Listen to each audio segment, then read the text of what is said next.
चलिए मेरे कक्षा 8 के विद्यार्थियों, आज हम लेसन नंबर 3 का चौथा पार्ट देखेंगे, प्लास्टिक और पर्यावरण।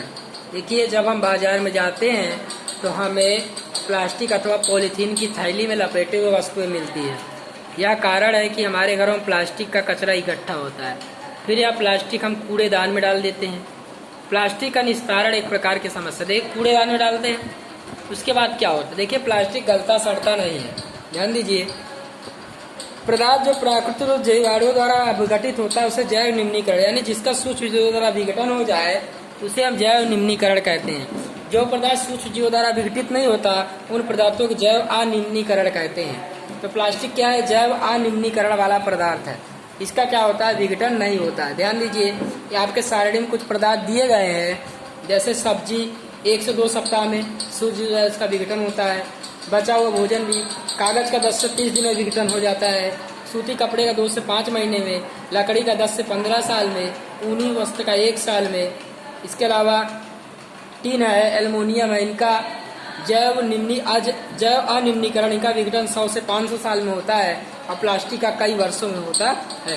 यानी प्लास्टिक का विघटन ना होने से ये एक प्रकार के कचरे का रूप धारण कर लेता है, क्योंकि प्लास्टिक अपघटित होने में कई वर्ष लग जाते हैं। इसलिए यह पर्यावरण के नुकसान कारक है और यह पर्यावरण प्रदूषण का कारण बनता है।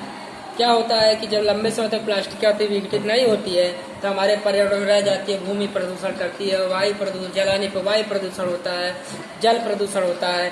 साथ साथ अगर इसे कोई जानवर, गाय भैंस या खा ले तो उसकी मृत्यु हो जाती है। अगर ये माइक्रो रूप में पानी में मिल जाए तो माइक्रो प्लास्टिक रूप में हमारे शरीर में कैंसर जैसी भयानक बीमारियां पैदा करता है। इसके अतिरिक्त जब इस संश्लेषित पदार्थ को जलाया जाता है, इसको पूर्ण रूप से जलने में लंबा समय लेता है और भारी मात्रा में विषैली गैस निकलती है और इससे क्या होता है? धुआं उत्सर्जित होता है और वायु प्रदूषण होता है। इस समस्या का समाधान कैसे किया जाए? ध्यान दीजिए, यथासंभव प्लास्टिक के उपयोग से बचना चाहिए। कपास या जूट के तैयारी, देखिए आप थैला वगैरह लेके जाइए, थैले में सब्जी वगैरह लाइए। जैव निम्नीकरण और जैव अनिम्नीकरण अपशिष्ट को इकट्ठा करिए। आप देखते होंगे आपके गली में जो कचरा वाला आता है तो कचरे में से कुछ चुनता है। तो क्या चुनता है? वो जैव निम्नीकरण पदार्थों को अलग करता है और जैव अनिम्नीकरण पदार्थों को अलग करता है।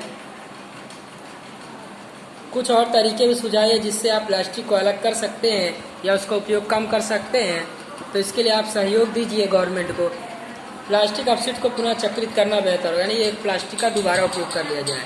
अधिकांश थर्मोप्लास्टिक पुनः चक्रित किए जा सकते हैं। जिन वस्तुओं का पुनः चक्रण किया जा सकता है उनकी सूची बनाइए। पुनः चक्रण के समय कुछ रंग प्रदान करने वाला अभिकर्मक मिला दीजिए। इससे पुनः चक्रित सामग्री का उपयोग विशेष रूप से खाद्य पदार्थों के संचयन के लिए किया जाता है।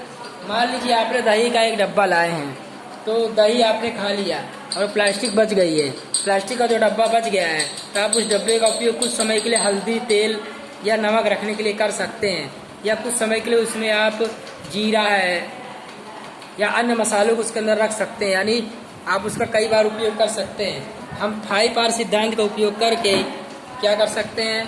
प्लास्टिक के कचरे का रोकथाम कर सकते हैं। जैसे कम उपयोग कीजिए, यानी रिड्यूस कीजिए, उसका उपयोग कम कीजिए। रीयूज यानी फिर से उपयोग कीजिए। रिसाइकल यानी फिर से चक्रित करके उसका उपयोग कीजिए। रिकवर यानी फिर से उसमें से प्लास्टिक प्राप्त कीजिए। और रिफ्यूज मतलब उपयोग ही मत कीजिए। ये कई तरीके हैं जिससे हम पर्यावरण को प्लास्टिक से बचा सकते हैं। उम्मीद है इतना आपको समझ में आया होगा।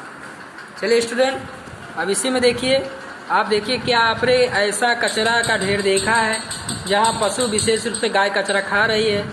खाद्य अपशिष्ट खाने से प्रक्रम में पशु पॉलीथीन की थैलियों को निगल जाते हैं।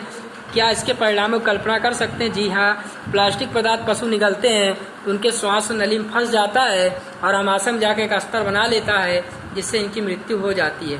लापरवाही से इधर उधर प्लास्टिक की थैली पॉलीथीन फेंकने से थैली नालियों को रोक देती है। कभी कभी हम बहुत अधिक लापरवाही करते हैं, चिप्स, बिस्कुट आदि अन्य खाद्य पदार्थों को सड़क पर फेंक देते हैं। तो हमें ऐसा नहीं करना चाहिए, क्योंकि इससे क्या होगा? काफ़ी नुकसान हो सकता है।